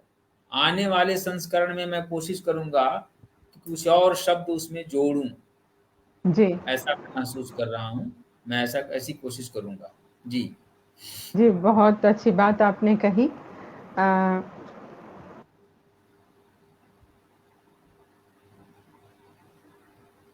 आपकी दूसरी पुस्तक बहुत ही बहुचर्चित रही है, हिंदी जाति। इस विषय पे आप हमें कुछ बताएं। जी जी जी जी, हिंदी जात किताब भी मेरी सबसे प्रिय पुस्तकों में से है। हिंदी और जाति। असल में ये बंगाल में जाने के बाद मैंने महसूस किया। जी बंगाल में गया तो कुछ लोगों ने मुझे कहा कि ये हिंदुस्तानी है। पहली बार हाँ हिंदुस्तानी शब्द अपने जी लिए मैंने सुना तो मुझे बहुत खराब लगा। मुझे ये लगा उस समय कि मैं हिंदुस्तानी हूं कि तो ये क्या पाकिस्तानी है, क्योंकि मैं हिंदुस्तानी का मतलब समझ रहा था कि भारतीय, सही। इंडियन। खासतौर पर हमारे क्षेत्र में हिंदुस्तानी का यही अर्थ लिया जाता है। जी लेकिन बाद में मैंने समझा, वहां रहने के बाद धीरे धीरे मेरी समझ में आया कि जब ये कहते हैं मुझे हिंदुस्तानी, तो इसका मतलब ये बंगाली है। ये हाँ बंगाली है इसलिए हमें हिंदुस्तानी कहते हैं, और जी बिल्कुल ठीक कहते हैं। जी यानी वो बंगाल का आदमी अपने को बंगाली कहता है, महाराष्ट्र का मराठी कहता है, तमिल का तमिल कहता है, मलयालम का मलयाली कहता है, उड़ीसा का उड़िया कहता है, गुजरात का गुजराती कहता है। उसी तरह से हिंदी भाषी व्यक्ति अपने को क्या कहेगा? हाँ, सही ये कहा। चेतना ही नहीं थी हमारे यहाँ हिंदी भाषियों में। यह चेतना इसलिए नहीं थी कि ये चेतना विकसित ही नहीं हुई। और मुझे लगा कि हिंदी क्षेत्र जो सबसे पिछड़ा क्षेत्र है, आप समझ लीजिए कि हिंदी क्षेत्र वह क्षेत्र है जो बिहार की साक्षरता दर सबसे निचले पायदान पर है। 2011 की सेंसस रिपोर्ट के अनुसार बिहार में 63.42% लोग ही साक्षर हैं। जी इतनी कम साक्षरता कहीं नहीं है देश में। जी नॉर्थ ईस्ट के राज्य भी 80% से ज्यादा साक्षर हैं। उत्तर प्रदेश में 67% लोग साक्षर हैं। यानी जी इतना पिछड़ा बिहार के लोग, उत्तर प्रदेश के लोग, बंगाल में ही नहीं, बंबई में, पंजाब में, दूसरे जगहों पर बड़ी संख्या में हैं। जो किस रूप में हैं? या तो भूजा बेचते हैं, लेबर हैं, रिक्शा चलाते हैं, ठेला चलाते हैं, मुटिया हैं, मजदूर हैं, टैक्सी चलाते हैं, इस रूप में श्रमिक हैं। जबकि बिहार और उत्तर हिंदी क्षेत्र है कैसा क्षेत्र? हिंदी क्षेत्र जो है, अगर इसकी विरासत को आप हटा दीजिए, निकाल दीजिए भारत में से, तो भारत के पास कुछ बचेगा ही नहीं। इसी क्षेत्र को आर्यावर्त कहा गया है। इसी क्षेत्र को सोने की चिड़िया कहा जाता था पहले। जी और दुनिया भर की जो जातियां भारत में आई, पाकिस्तान अफगानिस्तान से होते हुए, वो इसी क्षेत्र में आई, इसी क्षेत्र में रह गई, इसी आर्यावर्त में। मुगल आए, पठान आए, हूण आए, जितने लोग आए सब जी यहीं रह गए। यहाँ गंगा जमुना सरस्वती तो अब सूख गई, लेकिन गंगा जमुना सरस्वती को ही मान लीजिए, गंडक जिसको नारायणी कहते हैं, अचिरावती जिसको राप्ती कहते हैं, एक से एक नदियां हैं इस क्षेत्र में। जी यहाँ पाटलिपुत्र है, मथुरा है, उज्जैनी है, वाराणसी है, प्रयाग है, ये सब प्राचीनतम शहर हैं दुनिया के। आगरा है, व्यापार के बड़े बड़े केंद्र रहे हैं। यहाँ नालंदा और तक्षशिला जैसे विश्वविद्यालय रहे हैं जहां दुनिया भर के विद्यार्थी पढ़ने आते थे। इसी क्षेत्र में जो है वो चाणक्य हुए, कौटिल्य ने अर्थशास्त्र लिखा, पाणिनि हुए, ईसा से 500 साल पहले पाणिनि हुए थे, जिनको आज भी नाम चाम्स्की जैसे भाषा वैज्ञानिक आज भी अमेरिका के हैं, जो उनका श्रद्धा के साथ स्मरण करते हैं।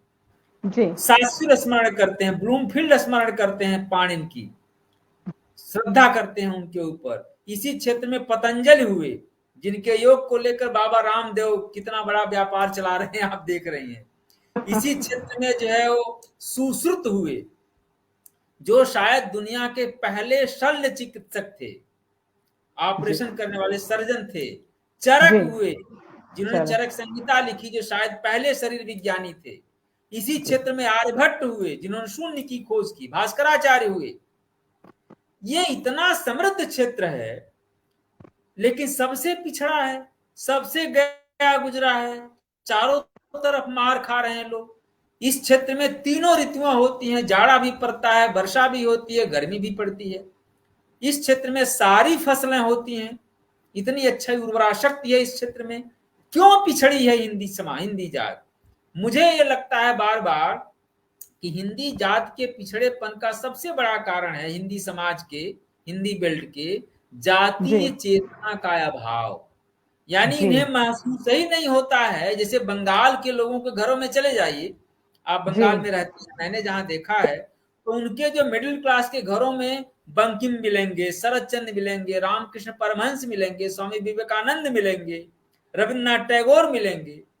और हमारे यहाँ यूपी में आ जाइए, बिहार में आ जाइए, मिडिल क्लास के घरों में तो अमिताभ बच्चन मिलेंगे अधिक से अधिक, शाहरुख खान मिलेंगे, या ये जो है दीपिका पादुकोण मिलेंगी, यही लोग मिलेंगे। यानी रविंद्र संगीत जैसे बंगाल में विकसित हुआ है, नजरुल संगीत जैसे विकसित हुआ है, हिंदी क्षेत्र में क्यों नहीं विकसित हुआ? तुलसी को हम पढ़ते हैं किस रूप में? धर्म ग्रंथ के रूप में, उसका पारायण करते हैं। पाठ्य पुस्तक नहीं, धर्म ग्रंथ, यानी पढ़ करके पारायण करते हैं और पुण्य मिलेगा उस लोक में, वो मिलेगा, उस दृष्टि से पढ़ते हैं, या नहीं तो पाठ्य पुस्तक के रूप में पढ़ते हैं। कबीर को गाने वाले कबीरपंथी संत हैं, यानी जैसे जिस दृष्टि से रविंद्र संगीत है उस दृष्टि से तो कुछ नहीं है। सही कहा। तो जबकि उसी कबीर का प्रभाव रविंद्रनाथ पर पड़ा। रविंद्रनाथ ने ही 100 पोएम्स ऑफ कबीर के नाम से कबीर की रचनाओं का, चुनी हुई कृतियों का अनुवाद किया और वो पुस्तक प्रकाशित हुई, उसका प्रभाव पड़ा। हमने ध्यान से जब देखा गीतांजलि को भी और कबीर को पढ़िए तो पता चलता है कि निश्चित तौर पर कबीर का प्रभाव कहीं न कहीं गीतांजलि पर दिखाई देता है। तो वो तो प्रभावित हैं और हम उसको भूल जाते हैं। तो हमारे भीतर जो जातीय चेतना जिसको कहते हैं, जातीय चेतना का मतलब यहाँ कास्ट से हमारा मतलब नहीं है, सही कहा, नेशनलिटी से मतलब है। नेशनलिटी जिसको बंगालीपन कहते हैं, हम बंगाली हैं, ये भाव जो उसी तरह से हिंदी भाषियों में भी हम हिंदुस्तानी हैं, हम हिंदी हैं। जिस अर्थ में डॉक्टर इकबाल ने कहा हिंदी है हम वतन है हिंदोस्तां हमारा, तो हिंदी है माने हिंदी भाषी हैं, हिंदुस्तानी हैं। ये जो भाव है ये हिंदी क्षेत्र में है ही नहीं, ये मैंने महसूस किया। इसीलिए हिंदी क्षेत्र जो है वो दूसरे राज्यों की तरह हिंदी क्षेत्र कई टुकड़ों में बंट चुका है। जैसे बंगाल वालों के लिए बंगाल है, पश्चिम बंगाल है, उड़ीसा वालों, उड़िया भाषियों के लिए उड़ीसा है, तमिलनाडु के लिए, तमिल भाषियों के लिए तमिलनाडु है, मलयालियों के लिए केरला है, गुजरातियों के लिए गुजरात है। उसी तरह से हिंदी भाषियों जिसको हिंदुस्तानी कहते हैं या हिंदी कहते हैं, उनका अपना एक राज्य नहीं है, वो 10 राज्यों में बांट दिया गया है। 10 राज्यों में बंटने से असंतुलित विकास हुआ, किसी क्षेत्र में विकास तेजी से हुआ, किसी क्षेत्र में पिछड़ गए लोग। तो यह बड़ा कारण रहा है, इसका ऐतिहासिक कारण है जिसका जिक्र मैंने अपनी पुस्तक में की है कि उसके ऐतिहासिक कारण क्या हैं। मैंने बताया है कि क्यों पिछड़ापन है, क्यों दूसरे इतिहासकारों ने और अंग्रेजों ने हिंदी क्षेत्र को गोबर पट्टी कहा है, काऊ बेल्ट कहा है, इस तरह से कहा है, मैंने हे दृष्टि से देखा है। 1857 का जो आंदोलन हुआ वो मुख्यतः हिंदी बेल्ट में लड़ा गया। बंगाल में जो बैरकपुर में गोली चलाया था, जिस व्यक्ति ने गोली चलाई थी, मंगल पांडे, वो मूलतः बलिया के थे, बंगाल के नहीं थे जी। और जहां जहां मेरठ में, दिल्ली में, जहां जहां आंदोलन हुआ खासतौर पर हिंदी बेल्ट में हुआ, जिसको 1857 की पहली लड़ाई आजादी की कहते हैं। अंग्रेजों की दृष्टि ही बदल गई थी इसको लेकर के, हिंदी बेल्ट के प्रति, और अंग्रेजों ने इस क्षेत्र को हिंदू मुस्लिम विभाजन के रूप में सबसे ज्यादा प्रयोग किया। हमने पढ़ा है इतिहास में उन लोगों ने क्या किया, उसके बाद से तो हिंदी भाषी लोगों को तो भर्ती ही नहीं करते थे सेना में, और जब भर्ती भी थोड़ा बहुत करते थे तो अगर मुसलमान है, उसी कद काठी का, उसी योग्यता का मुस्लिम है तो उसको घुड़सवार सेना में रखेंगे, उसी योग्यता का हिंदू है तो उसको पैदल सेना में रखेंगे।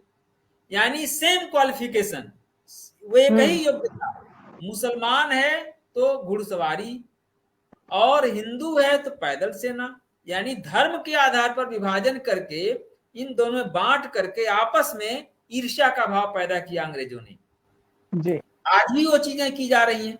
तो इस तरह से हिंदी क्षेत्र को सारी चीजों से समृद्ध होने के बावजूद हिंदी बेल्ट को उन लोगों ने टुकड़ों टुकड़ों में बांटा, खंडित किया, भाषा को बांटा, हिंदी और उर्दू में विभाजन किया। ये विभाजन गलत विभाजन है। हिंदी उर्दू अलग अलग भाषाएं नहीं है, यहाँ अवसर नहीं है समझाने का, लेकिन ये दोनों भाषाएं एक ही हैं, केवल स्क्रिप्ट का फर्क है और स्क्रिप्ट का भाषा से कोई लेना देना नहीं होता। बहरहाल बांट करके हिंदी बेल्ट को धर्म के आधार पर, जात के आधार पर, भाषा के आधार पर विभाजित किया, खंडित किया और हिंदी बेल्ट पिछड़ा। तो इस हिंदी जाति वाली किताब लिखने का उद्देश्य मेरा यही था कि हिंदी क्षेत्र के लोगों के भीतर अपने इतिहास के प्रति, अपनी विरासत के प्रति लगाव पैदा हो। उन्हें मालूम होना चाहिए कि वह क्षेत्र है जहां भगवान राम पैदा हुए, जहां भगवान कृष्ण पैदा हुए, जहां बुद्ध पैदा हुए।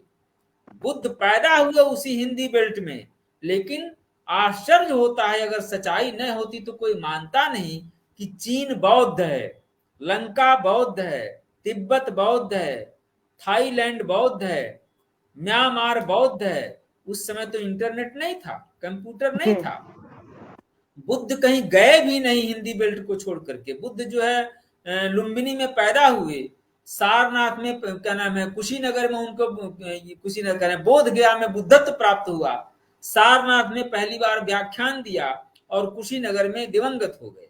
यही उनकी दुनिया है। लेकिन चीन कहां से बौद्ध धर्म पहुंचा, तिब्बत कैसे पहुंचा, सिंगापुर कैसे पहुंचा, थाईलैंड कैसे पहुंचा, लंका कैसे पहुंचा, म्यांमार कैसे, बर्मा कैसे पहुंचा। आप कल्पना कीजिए कि यह उस समय ईसा से 500 साल पहले डेमोक्रेसी थी इस क्षेत्र में। इसी क्षेत्र में महावीर पैदा हुए, पाटलिपुत्र में गुरु गोविंद सिंह पैदा हुए। यह वह क्षेत्र है जहां भारत की विरासत सब यही है, लेकिन हमारे इस क्षेत्र के लोग को पता ही नहीं है कि हमारा अतीत इतना समृद्ध रहा है। तो हिंदी जात लिखने के पीछे मेरा यही उद्देश्य रहा है कि हिंदी भाषी क्षेत्र के लोगों को अपनी विरासत का बोध हो, उन्हें पता चले कि हम बहुत बड़ी विरासत, हमारी बड़ी समृद्ध विरासत रही है, हम गए गुजरे नहीं हैं, बड़े समृद्ध लोग हैं और इस देश की दूसरी जातियों से ज्यादा समृद्ध है हमारा अतीत। ये गौरव बोध नहीं होगा, जिसके भीतर गौरव बोध नहीं होता वह व्यक्ति आगे नहीं बढ़ सकता, उसके भीतर जो है ऊर्जा नहीं पैदा होगी, ताकत पैदा नहीं होगी। तो ये जरूरी है। इसी उद्देश्य को लेकर के हमने हिंदी जाति इस पुस्तक की रचना की। मुझे अफसोस है कि हिंदी जाति जो शब्द, जो हिंदी जो जाति है उसके भीतर ये गौरव बोध आया, लेकिन वो पुस्तक जो है अच्छे प्रकाशक से ना आने के नाते उसका जैसा प्रचार प्रसार होना चाहिए वैसा नहीं हुआ। 1 मिनट में आ रहा हूँ। बिल्कुल, मैं आभार प्रकट करना चाहती हूँ हमारे प्रताप जायसवाल जी का। अब राजकरण सिंह जी का आभार प्रकट करती हूँ। हमारे राष्ट्रीय अध्यक्ष जी पूछ रहे हैं, रवि प्रताप सिंह जी, कि हिंदी बचाओ मंच की गतिविधियां शिथिल क्यों हो गई हैं इन दिनों? रवि प्रताप सिंह हमारे बहुत पुराने दोस्त हैं और बहुत बड़ी भूमिका रही है हिंदी बचाओ मंच को और हिंदी अपनी भाषा को आगे बढ़ाने में, खासतौर पर हिंदी बचाओ मंच को लेकर के उनका बड़ा योगदान रहा है। कई बार हम लोग एक साथ रहे हैं, कई मंचों पर रहे हैं, छपते छपते ये कह रहे हैं, जो नेवर जी का सागर मंथन जो कार्यक्रम रहा है उसमें भी हम लोग साथ रहे हैं। तो भली बात जानते हैं हम लोगों के आयोजनों को, और गतिविधियां मंद हो गई हैं, उन्हें खुद अपने से भी पूछना चाहिए कि वो भी आजकल तो संपर्क में नहीं है। भाई चिंता तो उन्हें भी होनी चाहिए। गतिविधियां मंद 2 कारणों से हुई हैं। एक तो जिस मुद्दे को लेकर के हम लड़ रहे थे वो मुद्दा अब थोड़ा थोड़ा हमें लगता है कि थोड़ा थोड़ा शिथिल पड़ने लगा है। असल में मेरा मकसद, और मैं तो मूलतः लिखने पढ़ने वाला आदमी हूँ, लिखने पढ़ने का काम करता हूँ, साहित्य का। तो उसमें जो समय हमने दिया, उसमें जो समय दिया उसका असर हमें दिखाई दे रहा है। और मुझे लग रहा है कि अब वो मामला शायद ठंडा पड़ गया हो। तो जब हमारा जो लक्ष्य है, जिस मकसद से हम काम करते हैं, अगर वो ठंडा पड़ जाता है तो जाहिर है गतिविधियां भी ठंडी पड़ जाती हैं। अगर ऐसा मामला फिर उठेगा और लोग अगर इस मांग को लेकर के आगे ले आएंगे तो हम फिर से लड़ेंगे। ऐसा नहीं है कि हम ठंडे पड़ने वाले लोग हैं, हम जरूरत के अनुसार लड़ेंगे, क्योंकि हम चुप नहीं रहेंगे। इस मामले को लेकर के अंतिम जब तक रहेगी शक्ति तब तक हम लड़ते रहेंगे।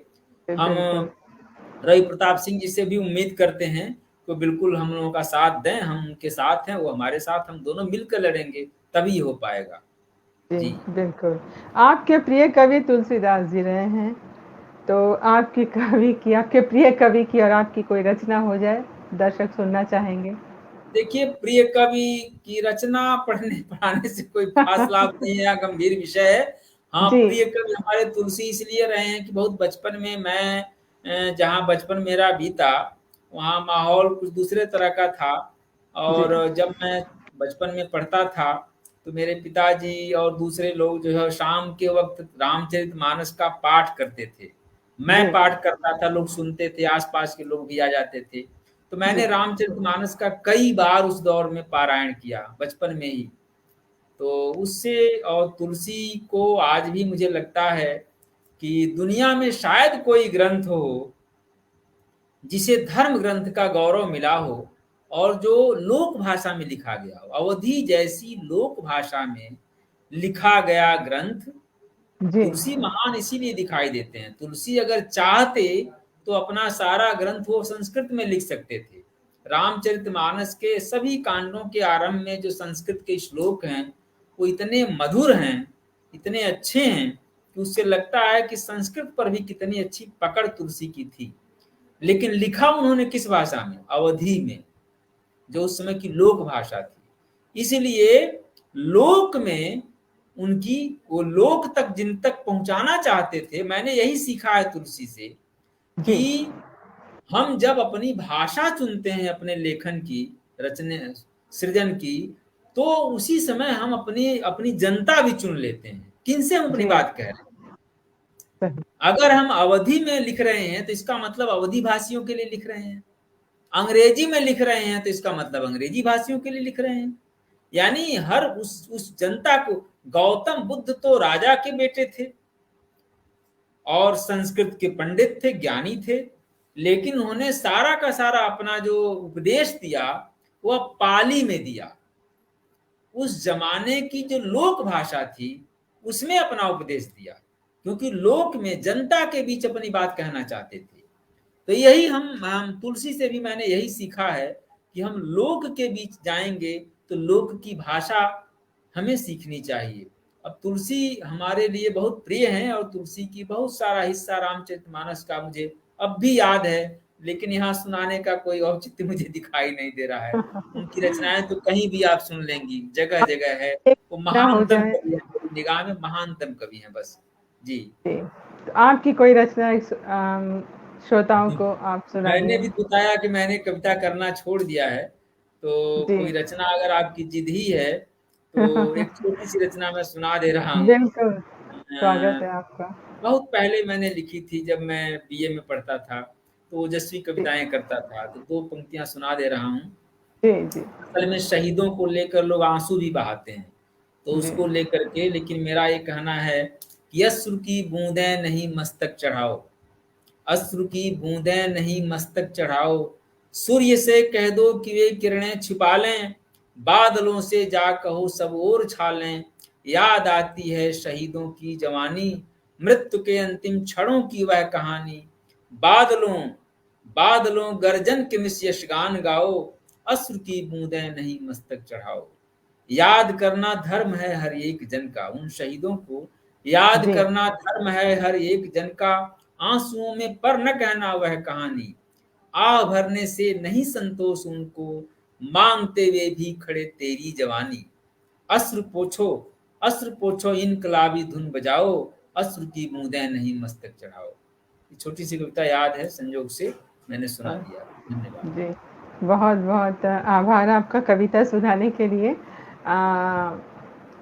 हमारे राष्ट्रीय अध्यक्ष आदरणीय रवि प्रताप सिंह जी कह रहे हैं कि हिंदी का सेवा करना मेरा सौभाग्य रहा है। हमारे साथ जुड़े हुए हैं के दुबे जी, बहुत बहुत आभार जुड़ने के लिए। और आदरणीय अध्यक्ष जी कह रहे हैं कि हिंदी बचाओ शब्दाक्षर भी हिंदी बचाओ मंच का एक अंग है, जिस संस्था से हम जुड़े हुए हैं। बिल्कुल सही कहा आदरणीय आपने। बहुत बहुत बहुत आभार। प्रताप जायसवाल जी कह रहे हैं सार्थक संदेश आपकी तरफ से, बहुत खूब। आपका जन्म गांव में हुआ, आपकी शिक्षा भी गांव में हुई। गांव के प्रति जो आपका दायित्व बोध से आपने प्रेरित होकर अपने दायित्व बोध से श्री चंद्रिका शर्मा फूला देवी स्मृति सेवा, माफी चाहती हूँ, श्री चंद्रिका शर्मा फूला देवी स्मृति सेवा ट्रस्ट की स्थापना 2013 में की। इस ट्रस्ट की क्या गतिविधियां हैं, हम आपसे जानना चाहेंगे।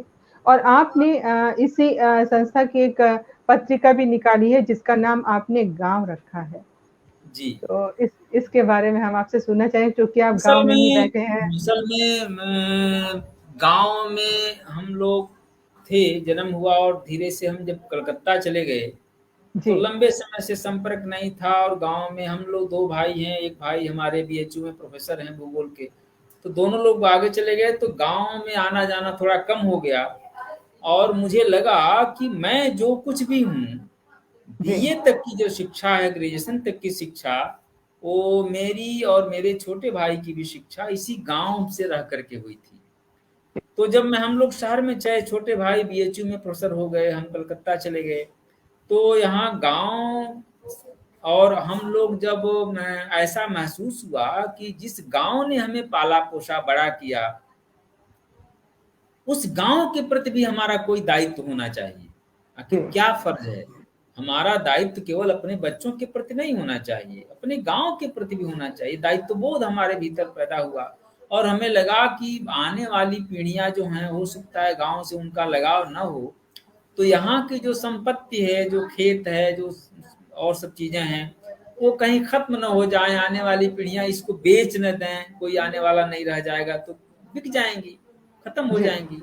तो ये सोच करके हमने ये सोचा कि गांव में जो कुछ भी है वो गांव के लिए ही होना चाहिए। ये इसको हमने अर्जित नहीं किया है, हमने अपनी कमाई से नहीं खरीदा है, ये सब पुश्तैनी संपत्तियां हैं। तो ये सोच करके हम लोगों ने ट्रस्ट बनाया, हम दोनों भाइयों ने मिल करके बनाया। और यहाँ पर एक पुस्तकालय हम चलाते हैं, ग्राम स्वराज पुस्तकालय। तो उस पुस्तकालय को हम विकसित कर रहे हैं। इसके अलावा वर्ष में कुछ कार्यक्रम होते हैं, हम लोग जैसे देश के प्रतिष्ठित किसी अध्यापक को आदर्श शिक्षक सम्मान से सम्मानित करते हैं। हम यहाँ मेडिकल का कैंप लगाते हैं, जो मुख्य चिकित्सा अधिकारी हैं जो भी रहते हैं वो सहयोग करते हैं। यहाँ के जिलाधिकारी का सहयोग हर बार मिलता है, वो लोग आते हैं और मुख्य चिकित्सा अधिकारी अपने डॉक्टरों की टीम भेजते हैं, यहाँ इसकी ओर से आयोजन होते हैं। मुफ्त में चश्मे दिए जाते हैं, अलग अलग तरह के डॉक्टर बैठते हैं, वो इलाज करते हैं, मुफ्त में इलाज होता है। विद्यार्थी जो क्षेत्र के आसपास के, हम विद्यार्थियों की सांस्कृतिक कार्यक्रम होते हैं, उनकी प्रतियोगिताएं होती हैं, उन्हें हम पुरस्कृत करते हैं, सम्मानित करते हैं। जो हमारे यहाँ के सबसे अच्छे, जो हाई गांव में रह करके जो सर्वोच्च अंक पाने वाले लड़के हैं, लड़कियां हैं, उनको हम पुरस्कार देते हैं, प्रमाण पत्र देते हैं। हम अच्छी फिल्में, जो सर्वोत्कृष्ट फिल्में होती हैं, जो हमें प्रेरित करती हैं बच्चों को, ऐसी फिल्में दिखाते हैं। तो ये सारे सांस्कृतिक सामाजिक कार्यक्रम हम करते रहे गांव में।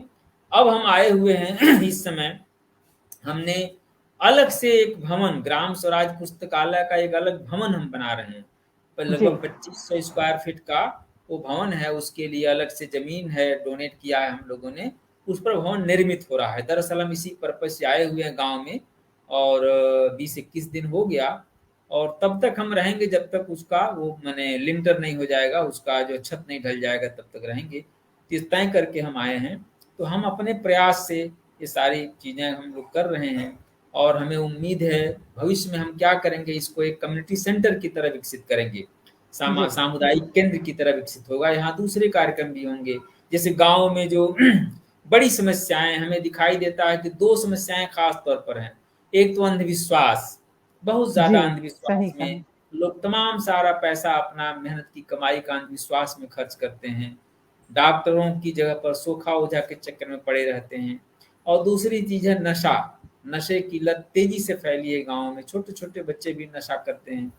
इन सब चीज़ों को लेकर के और स्वावलंबी हों और सरकारी योजनाओं का फ़ायदा मिले, गाँव की जनता जाने, समझे, तो ये सारी चीज़ें हम लोगों के दिमाग में है। हम चाहते हैं कि भविष्य में मुकदमेबाजी में लोग लगे रहते हैं, तमाम सारे लोग गाँव-गाँव के छोटे लोग ज़िंदगी बीत जाती है मुकदमा लड़ते छोटी-छोटी चीज़ों के लिए। तो हम उसको सुलझाने के लिए भी प्रयास करेंगे वकीलों के और जो रिटायर्ड जज हैं उन लोगों को ले आकर के, और नियमित रूप से डॉक्टर्स भी बैठेंगे, ऐसी हमारी योजना है यहाँ, जिनसे जो गरीब हैं उनका इलाज हो सकेगा। तो ये सारी हमारी योजनाएँ हैं। इसी उद्देश्य से हमने एक ट्रस्ट बनाया है और जी, गाँव की सारी संपत्ति हमने पिछले 8-10 साल से जब से हमने गठन किया, तब से हम यहाँ से कुछ ले नहीं जाते हैं। हर साल अपनी कमाई का एक हिस्सा हम यहाँ, हम तो पेंशन भोगी हैं, लेकिन पेंशन का बड़ा हिस्सा हम इन्हें इसमें इन्वेस्ट कर रहे हैं जी, और इसी उद्देश्य से कि ये इस क्षेत्र की जनता के कल्याण के लिए हो। यही हमारा उद्देश्य है। गाँव नाम की पत्रिका भी निकालते हैं जिसका आपने ज़िक्र किया। जी, एक जी, पत्रिका जी, है, ISSN नंबर भी उसका मिला हुआ है। वो जी, साहित्य से थोड़ी-सी हटकर है। उसमें 3 तरह के लोग होते हैं, लेख होते हैं। एक जी, तो घर की बात, घर के बच्चे, घर के हमारे परिवार के लोग कुछ न कुछ लिखते हैं। एक हमारे मित्र जो न्यास के हमसफ़र करके एक कॉलम होता है, उसमें जी, न्यास के हमसफ़र जो सहयोगी होते हैं, शुभचिंतक होते हैं, वो लोग लिखते रहते हैं और एक गाँव के लोग लिखते हैं। यानी 3 तरह के लेख होते हैं, उसमें साहित्य कम होता है। जी, सामाजिक, सांस्कृतिक, ग्रामीण जो समस्याएँ हैं, उनके ऊपर फ़ोकस किया जाता है ख़ास तौर पर। वो पत्रिका भी नियमित रूप से निकल रही है, लेकिन वो साल में 1 अंक के आता है। जब जी, कार्यक्रम करते हैं, तो उसकी रिपोर्ट गतिविधियाँ भी आती हैं उसमें और 1 अंक वो पत्रिका का भी निकलता है। इसी तरह से हम करते हैं। इसमें हम अब ज़्यादा समय दे पा रहे हैं क्योंकि ये हमारे मुख्य लक्ष्य ये है कि जो जीवन बचा हुआ है, उसका बड़ा हिस्सा इस सामाजिक काम में हम लगा दें, ताकि एक अस्थायी चीज़ हो जाए। जी। बिल्कुल। बहुत ही सुंदर और बहुत ही अतुलनीय प्रयास समाज के प्रति आपका। हमारे साथ जुड़े हुए हैं अजय देवांगन जी, बहुत-बहुत आभार आपका जुड़ने के लिए। हमारे साथ ऋचा सिन्हा जी जुड़ी हुई हैं, बहुत ही आभार आदरणीय। के दुबे जी, बलवान सिंह मानव जी भी जुड़े हुए हैं। बहुत-बहुत धन्यवाद आप सभी का हमसे जुड़ने के लिए, इस चर्चा को सार्थक बनाने के लिए। वर्तमान साहित्यिक परिदृश्य में काफ़ी परिवर्तन आ चुके हैं और आ रहे हैं। इन परिवर्तनों को आप किस तरह देखते हैं? जो साहित्य में जो परिवर्तन दिखाई पड़ रहा है? देखिए, परिवर्तन तो प्रकृति का नियम है, सब कुछ जी, बदलता है। बिल्कुल। संयोग से जो परिवर्तन इस समय हो रहे हैं, वो वैश्वीकरण के प्रभाव के नाते ज़्यादा हो रहे हैं और उसमें सूचना क्रांति जो है, वो बड़ी भूमिका निभा रही है और साहित्य के प्रति अभिरुचि इधर घटी है। ये मैं महसूस करता हूँ। नई पीढ़ी ख़ास तौर पर सूचना ही उसके लिए सब कुछ है। सारी जी, सूचनाएँ वो मोबाइल में, जो लोग पहले किताबें पढ़ते थे, पत्र-पत्रिकाएँ पढ़ते थे, वो अब मोबाइल में ही उनका समय बीत जाता है, इंटरनेट देखने में समय बीत जाता है। तो इससे निश्चित तौर पर साहित्य के लिए बहुत अच्छा मैं नहीं मानता, क्योंकि साहित्य की अभिरुचि जब कम होगी और जी, बाज़ार का प्रभाव बहुत ज़्यादा है। मैं गाँव में हूँ, लेकिन गाँव में भी मैं देखता हूँ बाज़ार ऐसा घुस गया है कि गाँव की जो अच्छी चीज़ें थी, वो अब ख़त्म हो चुकी है लगभग, नहीं शहर में नहीं पहुँच पाई, लेकिन शहर की जो बुराइयाँ हैं, वो सब गाँव में आ गई हैं। हम पहले ब्लड प्रेशर और शुगर को खाते-पीते लोगों का ही रोग मानते थे, लेकिन मैं अपने गाँव में देखता हूँ कि लगभग 25 से 30% लोग शुगर और ब्लड प्रेशर के मरीज़ हैं गाँव में, जो पहले कभी नहीं होता था क्योंकि श्रम सही कहा। छूट चुका है। श्रम अब नहीं है। सारे नई पीढ़ी के जो बच्चे हैं, जो लोग हैं, वो गाँव में भी वो सारे जो खराब चीजें, जो मिलावट वाली चीजें हैं, वो सब मिलती हैं। यहाँ भी पकौड़े और ये सब सारी चीजें बाजार में सब निकालते हैं, खाते हैं, और श्रम लोग करते नहीं हैं। तो सारी चीजें आ गई हैं। तो इसका असर साहित्य पर भी पड़ेगा। यानी साहित्य असल में इंसान बनाने का काम करता है। साहित्य का काम मूलतः व्यक्ति, मनुष्य को मनुष्य बनाना, ये साहित्य का काम होता है। इसी उद्देश्य से लिखा जाता है जी। तो अब जब साहित्य पढ़ेंगे ही नहीं तो आप मनुष्य कहाँ से बनेंगे? आप बच्चे किसी तरह से कमाना और खाना और उड़ाना, कमाते हैं किसी तरह से जो कुछ पाते हैं, और उसके बाद उसको दूसरे रास्ते से नशा करके दूसरे काम में खत्म होते हैं। सामाजिक काम भी कुछ होता है, यहाँ के लोगों के कॉन्सेप्ट से बाहर की चीज हो गई है। अब लोग नहीं मानते सामुदायिक चीजें क्या होती हैं, कोऑपरेशन क्या होता है। ये चीजें धीरे धीरे घट रही हैं, तेजी से घट रही हैं। दूसरे शब्दों में हम कह सकते हैं कि गांव का शुद्धिकरण हो रहा है। हाँ, निश्चित तौर पर गांव की स्थिति बहुत खराब है, और इसीलिए हमें बार बार ये कहा जाता रहा है, लोग कहते रहे हैं कि ये गांव में जैसे पुस्तकालय है, तो आमतौर पर लोग कहते हैं कि यहाँ तो पढ़ने वाले ही नहीं है। मैं भी देखता हूँ पढ़ने वाले नहीं है, तो पुस्तकालय किस पर्पज से? लेकिन मुझे लगता है कि जहाँ पढ़ने वाले हैं वहाँ पुस्तकालय खोलने की क्या जरूरत हो, तो पढ़ ही लेंगे, ढूंढ के पढ़ लेंगे। चुनौती तो वहाँ है जहाँ पढ़ने की संस्कृति खत्म हो रही है। वहाँ भी अगर कुछ 2-4 लोग ऐसे हैं जो पढ़ना चाहते हैं और उनके लिए हम साहित्य उपलब्ध करा रहे हैं या कुछ उपलब्ध करा रहे हैं, तो हमारे लिए बड़ी चुनौती का विषय ये है। तो इस तरह से हम सोचते हैं, इसीलिए हमें लगता है कि गांव में काम करने की ज्यादा जरूरत है। शहर की दुनिया गांव की दुनिया में फर्क तेजी से कम हुआ है, लेकिन गांव में बुराइयां ज्यादा आई हैं। और शहर में भी अब साहित्य तो सिमटता जा रहा है, शहर में भी साहित्य सिमट रहा है।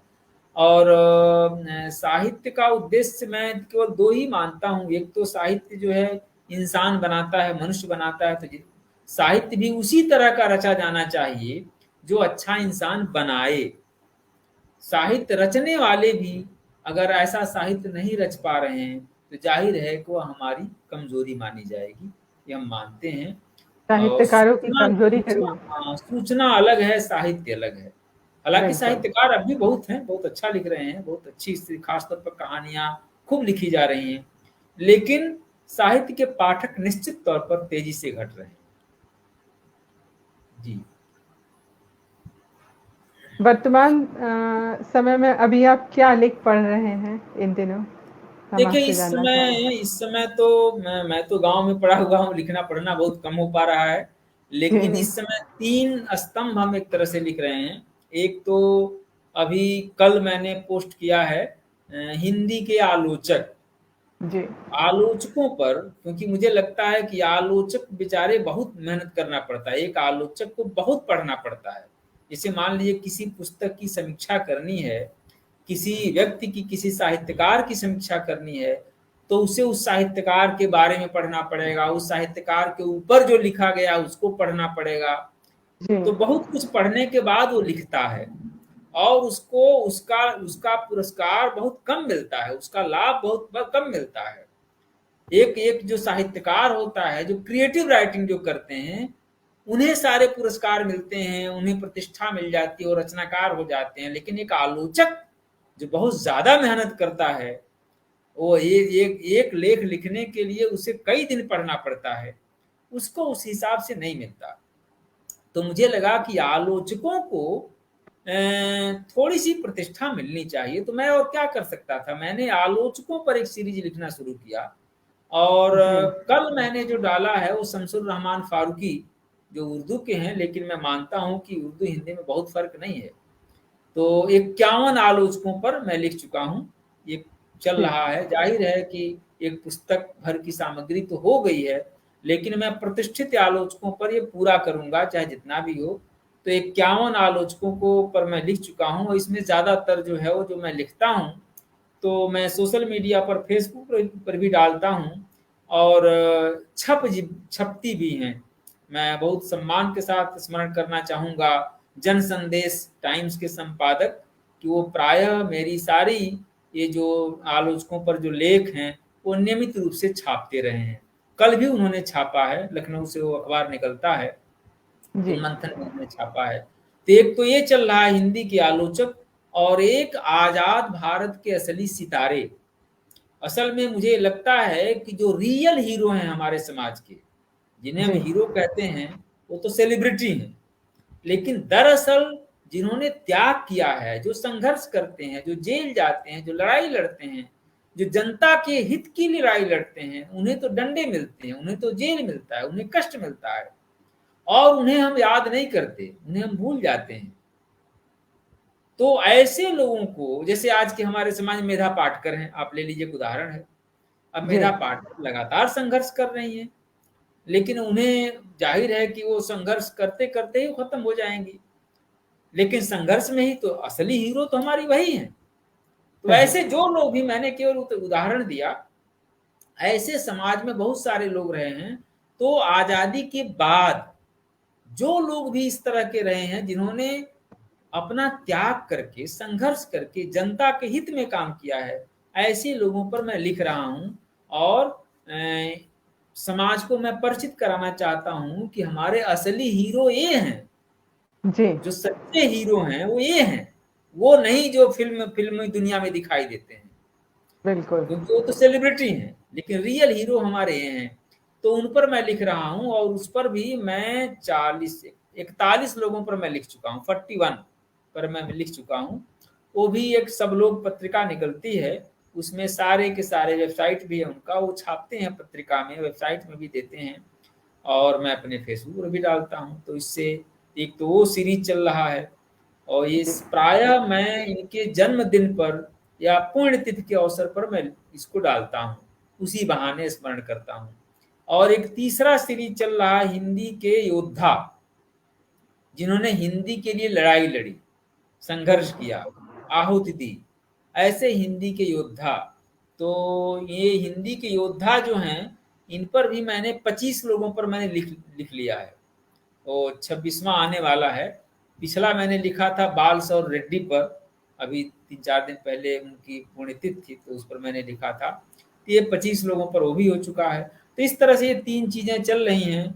जाहिर है कि समय आएगा तो 3 किताबों के रूप में चीजें सामने आएंगी, हम मान के चल रहे हैं। यही चल रहा है इस समय जी। बहुत बहुत आभार हमें बताने के लिए। आप आने वाले युवा साहित्यकारों के लिए आपका क्या संदेश है हमारे दर्शकों और श्रोताओं के लिए? देखिए, मैं तो यही संदेश कहूंगा, मैंने जो किया है, मैं जो सोचता हूँ वही आपको भी कहूंगा, किसी को भी कहूंगा। मैं एक पंक्ति भी लिखता हूँ तो ये सोचता हूँ कि जनता को इससे क्या फायदा होगा। अगर समाज को इससे कोई फायदा है, समाज को उनकी वैज्ञानिक दृष्टि विकसित करने में, उन्हें अच्छा मनुष्य बनाने में, क्योंकि हमारा उद्देश्य यही है, हम यही चाहते हैं कि हम जो समाज हमारे सामने है वो और बेहतर हो सके, वो बेहतर दुनिया के लिए हम लिखते हैं। तो बेहतर दुनिया बनाने में हमारे लेखन की कुछ भूमिका होनी चाहिए। तो जो भी लिखते हैं, मैं उन्हें से यही कहूँगा कि एक बड़ा लक्ष्य हमारे सामने होना चाहिए कि आपके लिखने से समाज को, समाज के दलित पिछड़े जो लोगों को कुछ फायदा होता है कि नहीं। अगर होता है तो वही आपकी उपलब्धि है, यही हमारा उद्देश्य होना चाहिए। मैं यही कहना चाहूँगा जी। बहुत सार्थक बातें कही आपने आदरणीय। बहुत बहुत आभार आपका इस मंच में आकर आप हमें बताने को, जीवन की सार्थकता समझाने को आपका बहुत बहुत आभार। मैं साथ ही आभार प्रकट करना चाहती हूँ हमारे राष्ट्रीय अध्यक्ष और संस्थापक आदरणीय रवि प्रताप सिंह जी का, जिन्होंने एक ऐसा मंच बनाया साक्षात्कार का, जहाँ पे हम बुद्धिजीवियों को बुलाते हैं, साक्षात्कार करते हैं, उनका वार्तालाप करते हैं और उनसे ऐसी बातें लोगों तक पहुंचाते हैं जो देश के हित में, जो देश की भाषा के हित में, जो एक व्यक्ति के व्यक्तिगत रूप के हित में बहुत ही उपयोगी है। बहुत बहुत आभार आपका जुड़ने के लिए हमारे साथ आदरणीय। हम वार्तालाप कर रहे थे डॉक्टर अमरनाथ जी से। बहुत बहुत आभार हमसे जुड़ने के लिए, हमारी संस्था से जुड़ने के लिए, और बहुत ही बहुमूल्य बातें हमसे आपने जो साझा की है उसके लिए हम आपके बहुत बहुत आभारी हैं। बहुत बहुत धन्यवाद आपका। बहुत बहुत हमारे धन्यवाद आपको सप्ताक्षर भी। संस्था की तरफ से भी आपका बहुत बहुत, हमारे सारे जी जी जो जी पदाधिकारी हैं, जो सदस्य हैं, उनकी तरफ से आपका बहुत बहुत, मैं उनकी तरफ से आपका धन्यवाद प्रकट करना चाहती हूँ। जी और जी हमारे धन्यवाद, श्रोत मेरी तरफ से भी जी आपको धन्यवाद, आपने अवसर दिया कुछ कहने का। बहुत बहुत जी, धन्यवाद। और बहुत बहुत धन्यवाद हमारे श्रोताओं का, दर्शकों का, जो हमारे साथ बने रहे और चर्चा और इस वार्तालाप को सार्थक बनाया। अब विदा लेने का वक्त आ चुका है। शुभ रात्रि, बहुत बहुत धन्यवाद। धन्यवाद।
Excuse me. Hey.